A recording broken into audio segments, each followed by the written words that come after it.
አሁን በጴንጤውና ጴንጤ በብዛት ካየኸው እንዳልኩ ክለብ ቤቶች እየከፈተ ህዝብን ባዶ አያደርግም። ኢዝና ገና ሃፕን። ፕሮቴስታንት እንደዛ የሚያደርግ ከፕሮቴስታንት ያገሉታል ነው። ህዝብን ወደ ጌታ ማምጣት ሲገባ ምን እየሰራ ነው ተብሎ ይወቀሳል። በሙስሊምም ይወቀሳል። እንደዚህ አይነት ነገር ሲያደርግ አይቀበሉትም። ዘርበል ወደዛ ነው የሚሉት። ስለዚህ ኦርቶዶክስም እንደዛ አይነት አስተሳሰብ ለልጆቿ ብታገል ነው ይሄ ሶሳይቲያችንን ያበላሻል፣ እንደዚህ አይነት ነገር አይጠቅምም ብላ ብትል ይሄ ነገር አይፈጠርም። እየቀነሰ ይሄዳል። አይኖርም አልልህም። በጣም በጣም በጣም እየቀነሰ ይሄዳል። this is the fact I'm talking about። ስለዚህ ይህንን የማያደርግ ይህንን ነገር ሲሆን ኢንከሬጅ የሚያደርግ የሚያበረታታ ችግር የለውም የሚባል ነገር ይዘህ ስትመጣ ሰው ጥያቄ ምልክት ያደርጋል። ምን እየተሰራ ነው ይላል።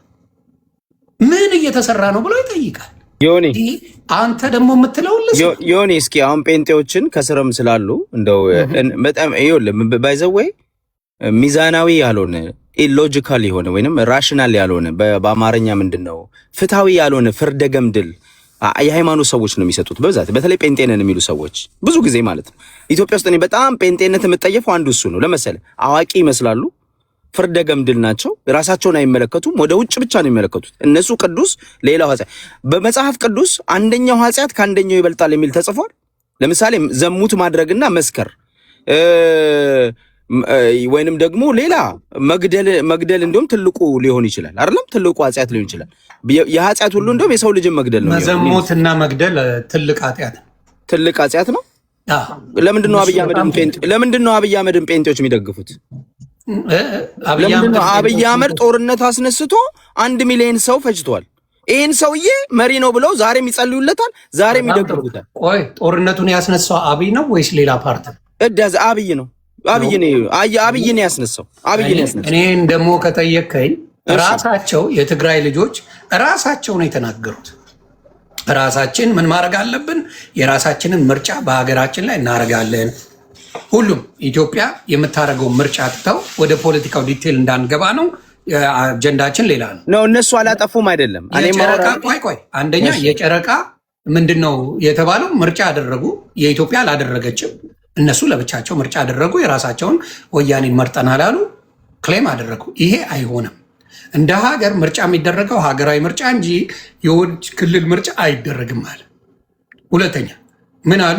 ራሳቸው ነው አናውንስ ያደረጉት። እሱን ደግሞ ሎዛ የትግራይ ዋና ሶሻል ሚዲያ ላይ ዋና ፕሮፓጋንዳ የምትሰራ ልጅ ምንድን ነው ያለችው? ዋና ወጣ ይሄ ለመጀመሪያ ጊዜ መከላከያን የደመሰስንበት ቦታ ላይ ይኸው ቆሜ ነው ዛሬ ሙዚቃ የትግራይን ጀግንነት የማነሳው ብላ ተናገረች። መከላከያን ገል የአማራ ልጆችን መካድራ ላይ አርደው ጦርነት የጀመሩት እነሱ ናቸው። ኖባዲ የኢትዮጵያ ሕዝብን መሸወድ አይቻል። እኔ ማወራለ በሀገር ደረጃ ጀምረው ለተሰጠው ነገር መልስ አብይ ስለሰጠ ጦርነት አብይ ጀምረው ማለት። እሺ አማራ ክልል የገባው አማራ ጦርነት ጀምሮ ነው። በጣም ጥሩ ጥያቄ። አማራ ክልል ላይ ጦርነት የተመጣው በምን መሰለ? በፕሪቶሪያ ስምምነት ከተደረገ በኋላ የትግራይ ክልል መሳሪያ እንድታስረክቡ በዚህ ነገር ጨርሰናል ተብሎ ሲስማሙ፣ በዚህ በኩል ደግሞ አረ ወልቃይትን መልሰው ሊያስወስዱብን ነው፣ ምን እንደተስማሙ ማናቅም፣ የአማራ ልጅ ታጠቅ እያሉ ውጭ ያሉ ሰዎች ፕሮፓጋንዳ መንዛት ጀመሩ። እንዳትፈታ ምንም ነገር የታጠቀው ነገር ካለ በተጠንቀቅ ጠብቅ፣ ከዚህ በኋላ አብይ አንተን ሊበላን የመጣ የሚል ኃይለኛ ፕሮፓጋንዳ፣ እንዲሁም በ4 ሰዓት እንገባለን ምናምን የሚባሉ ፕሮፓጋንዳዎች በጣም አድርገው ተሰሩ። በዚህ ጊዜ መንግስት በ ምንድን ነው ማድረገው? ወይ እኔ ያረኩት ስምምነት ከሌላ ጋር ከአማራው ጋር የሚያገናኝ ነገር የለው። ይህን ነገር ካደረግኩኝና መሳሪያ አውርድ ማለት አለብኝ። እገባለሁ እያልክ እየደነፋ ዝም አልልህ። ስለዚህ ምን አደረኩኝ? መሳሪያ አውርዱ ተባለ። በዛ የአማራ ክልል ላይ አሁን ምን መሰለ፣ አማራውን ታጠቅ ያለው ራሱ መንግስት ነው አይደለም? ቴንክ ዩ ታጠቅ፣ እንዲሁም ገለ ታጠቅ ብሎ ከወያኔ ጋር እንዲታገል ያደረገው እሱ ነው። አንደኛ የአማራው ህዝብ ከታጠቀ በኋላ ደግሞ መሳሪያ እንፍታ ለምን ይለዋል? መጀመሪያ ደረጃ አየህ፣ አዳምጠኛ። ቆይ አይደለም እንደዛ መልሱን በቃልከኛ። እሺ ለምን ይለዋል ብለህ ካልከኝ ለምን ታጠቃለሁ? ለምን ፍታለሁ? በጣም ጥሩ። ታጠቅ ያለውማ ያስቸገረው ነገር ነበር። አማራ ክልል ላይ መጥተው በጣም አስቀያሚ ነገር ህወሓቶች አድርገዋል። ሊጥ ሁላ ሳይቀር ዘርፏል። ዱቄት አልቀረ፣ ህፃናቶች ተደፍረዋል። ከብቶችን ሁላ በጥይት በልተዋል። በጥይት እንዳይበላ የአማራ ህዝብ እንዳይበላ ጥይቱን ሁላ እርሻውን ሁላ ሲያቃጥሉበት ነበረ። በብዛት እነ ጌታቸው ረዳ አማራ ላይ ሲፎክሩ ነበረ እንደምታየው። ስለዚህ ያንን ነገር አድርጎ ዋናውን ጠላት ደመሰሰ።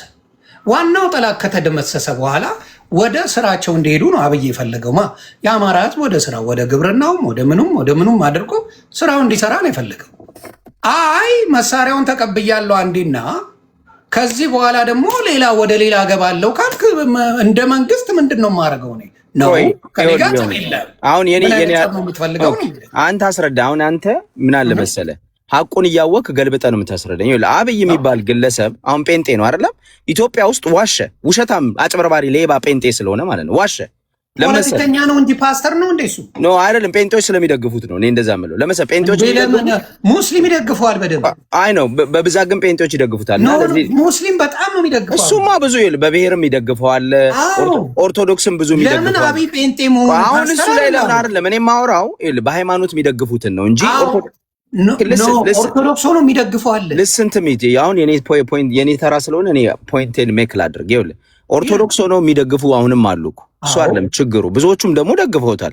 ለምንድን ነው አሁን ለምሳሌ የኢትዮጵያ ሕዝብ በሙሉ አብይን ደግፎታል። መጀመሪያ ሲመጣ እኔም ደግፌዋለሁ። ለምን አብይ የነበረውን ዘረኝነት አጠፋለሁ፣ የወያኔ ትግሬ የበላይነት አጠፋና ኢትዮጵያን እኩል አደርጋለሁ አለ። ሃይማኖትም ስላለው ይሄ ሰውዬ ሃይማኖተኛ ነው፣ እግዚአብሔርን ይፈራል፣ ኢትዮጵያን ይወዳል ብለን አሰብን።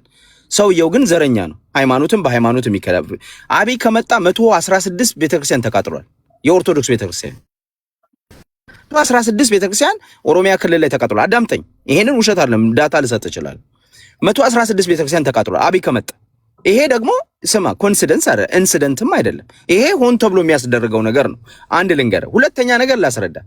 የአማራ ህዝብ የደገፈው አብይን ወይም የኢትዮጵያ ህዝብ የአዲስ አበባ ህዝብ የደገፈው አሁን አዲስ አበባ ላይ ቀና ብሎ የሚሄድ ሰው አለን? ሰልፍ መውጣት ይችላል? የአዲስ አበባ ህዝብ መብቱን መጠየቅ ይችላል? አይ በጥይት ነው የሚመጣው አብይ እያለ ማለት ነው። አየህ መብት እንኳን የአማራ ህዝብ ሰልፍ ወጣ። አብይ እያስገደለው አጣዬን 7 ጊዜ አቃጠለው። አጣዬ እዛው ሰሜን ሸዋ ገብቶ ነው ያቃጠለው ነገር አማራን መበቀል ስለሚፈልግ ለመሰለ በአደባባይ ሚስቱ ምንድናት ያብይ? እኔ አሁን እንደዚህ አይነት ጨዋታ ይኸውልህ አሁን ጣሊያን አይደለም ቁም ነገር ነው የምናወራው። አንተ ለምሳሌ ባለቤት አማራ ነው ይኸውልህ አንተ አማራን የመጥላት ህሊና አለ? ትጠላለህ? አብይ አማራን ስለመጥላቱ እኔ ማረጋገጫ አማራ ላይ ያደረገው ኢትዮጵያ ላይ ያደረገው ነገር በሙሉ ያስመሰክራል።